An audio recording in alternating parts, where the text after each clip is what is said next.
Hi everyone, welcome once again to the Menchik Club. Today I'm going to be showing you a game of Vera Menchik. It's a game that is not very well known.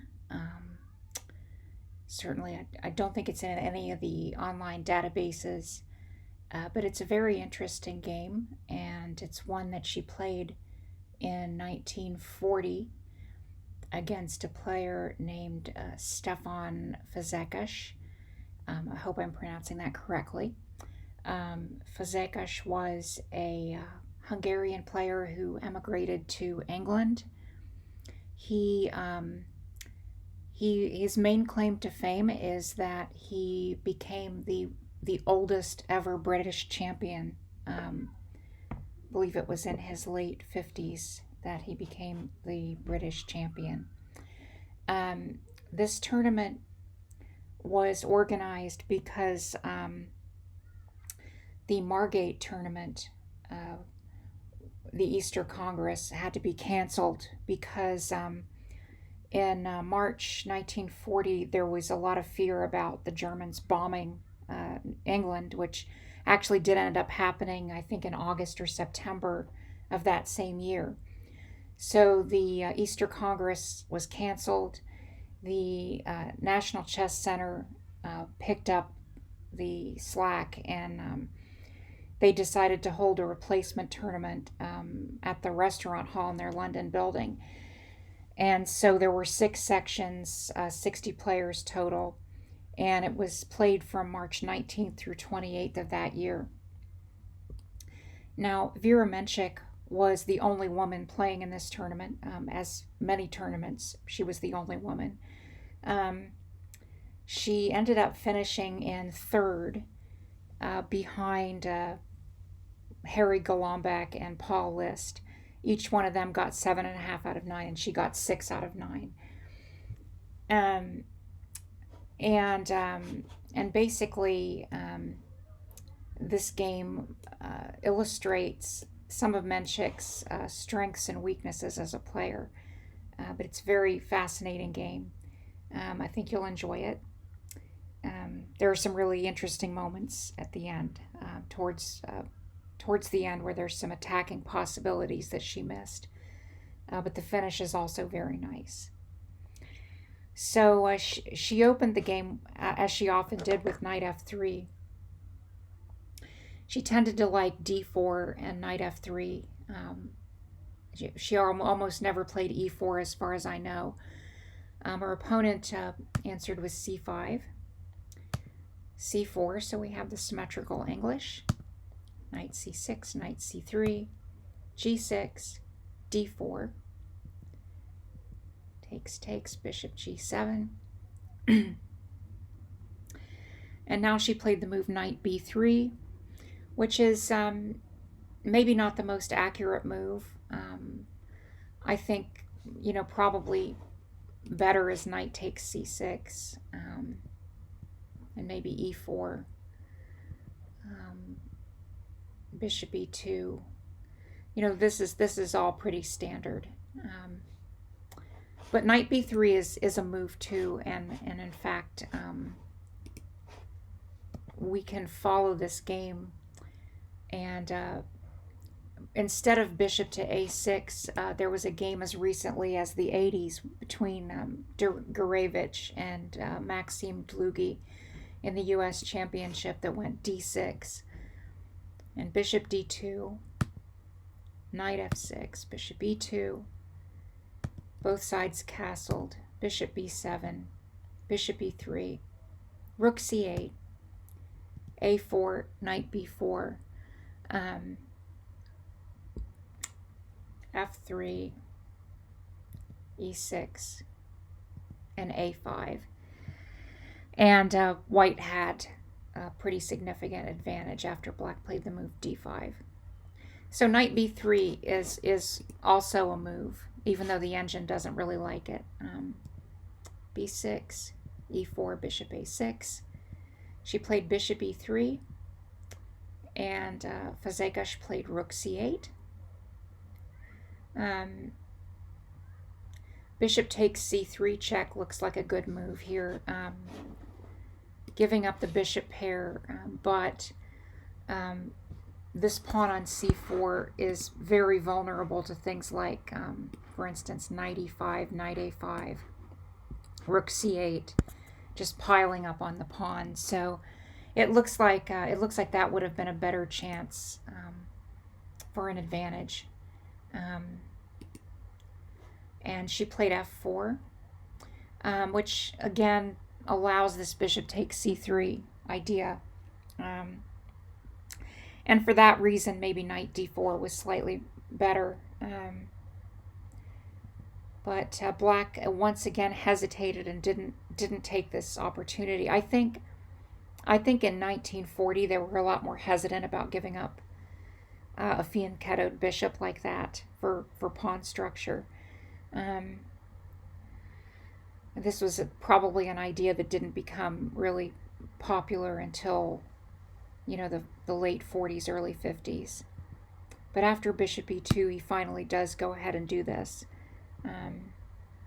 So after b takes c3, knight f6, bishop d3, castles, queen d7, queen e2, and here black played rook to c7. And this doesn't look like a great idea. Probably queen to c7 is better, with the idea of just following through with this idea of knight a5. This almost looks like some of the old Benko games where he would play knight a5 in the Sicilian and allow the doubled a pawn so that he could get pressure down these two files and also pressure on the c4 square. So sorry about that. So in response to rook c7, Menchik just continued developing. Fazekas played queen e6. Presumably he's thinking that he's adding some pressure to c4 as well as e4. Knight d2 was played to protect these pawns. Rook fc8. And now this is an interesting moment in the game. If you want to pause the video and see if you can come up with White's idea here. Because she played something that I think was a little bit ahead of its time. So just if you want to pause, you can. And if not, the move is e5. And this is a pretty common idea nowadays in the, particularly in the Benoni, where you sacrifice a pawn on e5, and then once it's taken, you push f5. And the idea here is that you get, hold on, for some reason. The idea is that you get this square for your knight, possibly your bishop, and you're also opening the f file. And just this e5 pawn has a tendency to get in the way of black's own pieces, because they would really like to have their knight on e5. Also, there's the possibility, as happens in the game, of sort of loosening up black's king side with f takes g6. So in response to f5, black played the inaccurate move queen to d6. And white already has a pretty significant advantage here. Menchik responded with the move knight to e4, which is a very powerful square. The knight can't be allowed to remain on e4, obviously. So after takes, Menchik also is winning a tempo on the queen on d6. And Fazekas now played the move queen to a3. And this is should have been a decisive blunder. And after this exchange, this is a very critical moment in the game. Um, White actually has two very pretty ways of creating a winning attack here. You may want to pause the video and just sort of like investigate, because I think this is really worth, this position is worth spending a little bit of time on. I found it really interesting, um, and a good tactical and visualization exercise.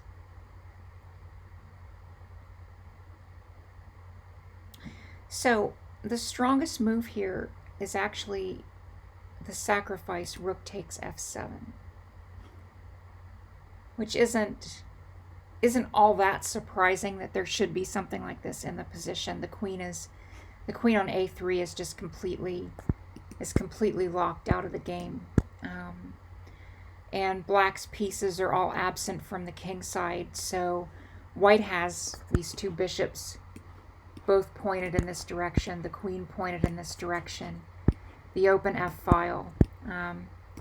It's really looking ominous, and so the idea that there should be a sacrifice is not that surprising. So after the acceptance, then you can play queen to g4. You don't even need a check here. There are so many threats that it's just impossible for black to meet them all. And there's no like one clear line that leads to a mate, but there's a lot of different lines. And one of the things that you have to notice is that this rook controls all of these squares. d8 is therefore covered, so if the king tries to slide backwards through to d8, it can't. If it eventually tries to go from e6, it can't go to d7 or d6 either. So the king is quite confined. A sample line might go, for instance, king takes f7, queen f3 check also works, king to g8, queen to g4 check, queen to g4 check, king f6, and queen takes g6 mate. This is just one sample line. I would encourage you to investigate some of these lines. For instance, after queen f3 check, you can also play king to g8, queen g4, and it's going to be made in a few moves. If you play king e8, then just bishop takes g6 as mate. If you play king to g7, just queen to g4. It's hard to suggest a move here, but e6, queen takes g6, king h8. It's pretty obvious that eventually this is going to lead to checkmate.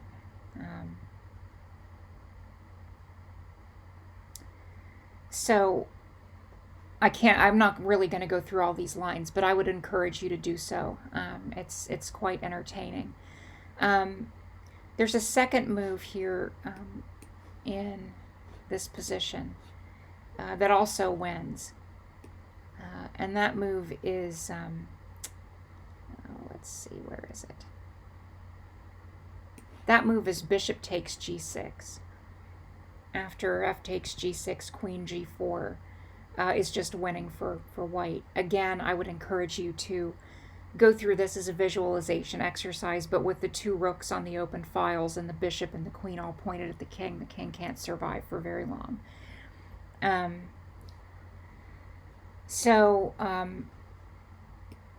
Menchik did not find either one of these moves, which is kind of surprising for her. She was quite a good attacker when she had the chance to be. Instead, she played this move, bishop h6, which, although strong, is not as strong as the other moves that we looked at. Rook takes f7, bishop takes g6. Black has the chance to sort of somewhat reorganize their pieces with queen c5 check, bishop e3, and queen takes c4. This is a horrible blunder, actually. Bishop takes c4 would have been better. Because now bishop d3, queen takes, and bishop takes a6 has just one apiece. And white retains all their advantages. They basically have the material and the compensation. So the game concluded pretty quickly.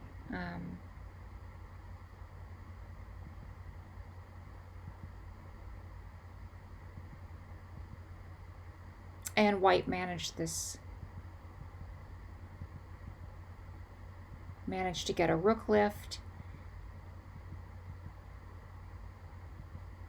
And after king h8, bishop f8 check, black resigned because after the move rook h7, you're basically just getting checkmated very quickly after queen f6 check. I'll just show that really quickly.